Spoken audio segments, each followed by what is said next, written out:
সাংবাদিকদের বিরুদ্ধে হয়রানিমূলক মামলার প্রতিবাদে মানববন্ধন করেছে সাংবাদিক ও স্থানীয়রা। বরগুনা সাংবাদিক ইউনিয়নের আয়োজনে মঙ্গলবার বেলা 11টার সময় টাউন হল চত্বরে এই মানববন্ধন অনুষ্ঠিত হয়। বরগুনার তালতলী উপজেলার টেলিভিশন সাংবাদিক ফোরামের সভাপতি ও এসটিভির সাংবাদিক ফয়সাল শিকদার, নয়া দিগন্ত পত্রিকার তালতলী প্রতিনিধি ইউসুফ আলী ও বামনা প্রেস ক্লাবের প্রতিষ্ঠাতার সাধারণ সম্পাদক ও জায়জাইদিনের প্রতিনিধি ওবায়দুল কবির আকন দুলালের বিরুদ্ধে হয়রানিমূলক মামলার প্রতিবাদ জানান মানববন্ধনে উপস্থিত সাংবাদিক ও স্থানীয়রা। মানববন্ধনে বক্তারা সাংবাদিকদের বিরুদ্ধে হয়রানিমূলক মামলা প্রত্যাহারের দাবি জানান।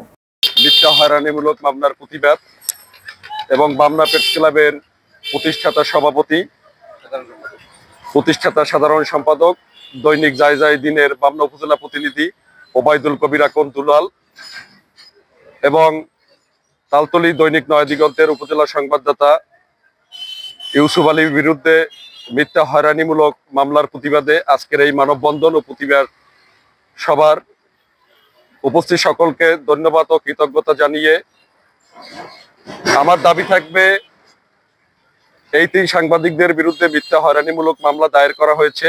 আমরা এই মিথ্যা হয়রানিমূলক মামলা থেকে তাদেরকে বাদ দিয়ে পুলিশ যাতে প্রতিবেদন দাখিল করেন। আসলে আজকে বেশ কিছু বরগুনায় মামলা হয়েছে সাংবাদিকদের নিয়ে, সাংবাদিক নির্যাতনে সাংবাদিকদের হয়রানি করার জন্য এই মামলাগুলো করা হচ্ছে।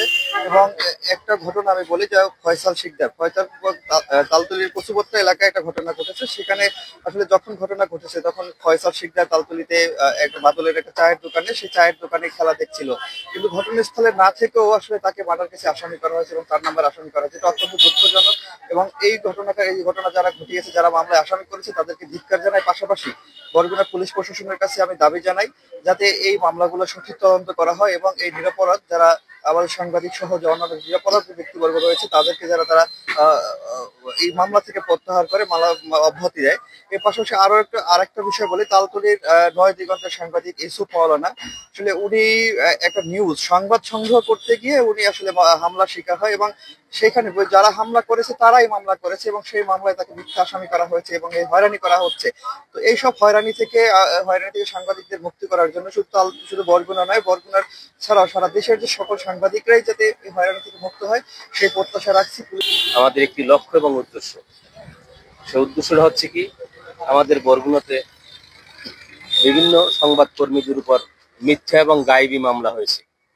এই গায়েবী মামলাগুলা যাতে সঠিকভাবে তদন্ত হয় এবং প্রকৃত দোষী যারা তাদেরকে আইনের আওতায় আনা হয় এবং যারা এই মামলার সাথে সংশ্লিষ্ট নয় তাদেরকে মামলা থেকে অব্যাহতি দেওয়া হয়।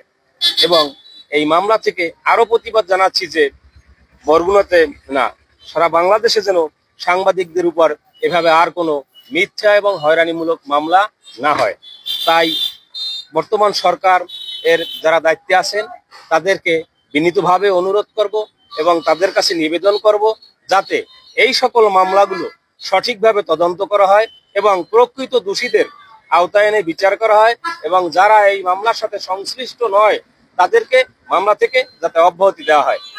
ফয়সাল প্রচারকর্মী পুলিশ ছিল, ওখান থেকে ঘটনাস্থল 5.5 কিলো দূর। সবাই দেখছে, সবাই অনেক মানববন্ধন হয়েছে, সবাই সাক্ষী দিয়েছে যে ফয়সাল প্রচারকর্মী ছবিটি ছিল। সেখানে মানববন্ধন হয়েছে এবং তালতলীও মানববন্ধন হয়েছে। তাই মিথ্যা আমরা তাকে জয়েন রয়েছে, যাতে প্রশাসন সঠিক তদন্ত করে মামলা থেকে অব্যাহতি দেয়, সেই কামনাই করি। আমার ছেলে মিথ্যা মামলা অব্যাহত চাই। আমার ছেলে সেদিন সারা রাত খবর দেখছে, খেলা দেখছে। আমার ছেলে কচুপত্রা যায় নাই, সঠিক তদন্ত করে যে করছে তার আইনি আওতায় আনা হোক, আমার ছেলেকে অব্যাহতি দেওয়া হোক।